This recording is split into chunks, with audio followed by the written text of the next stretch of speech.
У самой маладой навучальнай установе Пінска, сярэдняй школе нумар 10, ажно 2 буйных выбарчых участка. Агульная колькасць зарэгістраваных выбаршчыкаў звыш 5000 чалавек. Большая з іх маладыя сем'і, якія жывуць побач у вялікім спальным мікрараёне Радужны. На сённяшні дзень агульная колькасць прагаласаваўшых амаль трэць. Хаця ў апошні дзень датэрміновага галасавання тут ужо не шматлюдна. Чаго не скажаш пра выбарчыя участкі, якія знаходзяцца ў ліцэі будаўнікоў. Скарыстацца загадзя сваім правам вырашыла і пенсіянерка Тамара Шаламіцкая. Иду по пути в магазин и зашла же сюда. Меньше людей. Это право любого гражданина досрочно проголосовать, чтобы тихо, спокойно прийти на участок, почитать, выбрать, проголосовать за, так считаем, нужного и достойного кандидата. Па словах старшыні участковай камісіі, падрыхтоўчая работа па складанні і удакладненні спіса выбаршчыкаў была няпростай. У новым мікрараёне Загорскі рэальна пражываючых менш, чым колькасць фактычна зарэгістраваных. Сами участки очень сложные, потому что, я как вам сказал, это частный сектор, и очень сложно их отследить, отходить.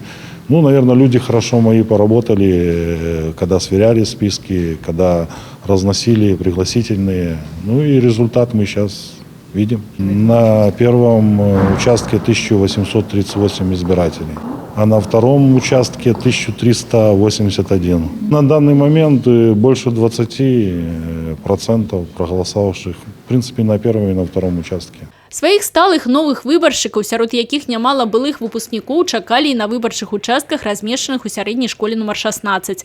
Пасля нядаўняга ўводу ў эксплуатацыю новай шматпавярхоўкі для шматдзетных сем'яў у школе з'явіліся новыя вучні, а на участках выбаршчыкі сярод іх бацькоў. Усяго тут зарэгістравана звыш 3800 выбаршчыкаў. Активность людей высокая. Это наблюдается особенно в вечернее время, то есть после 17 часов и в обеденное. Наши избиратели – это наши родители.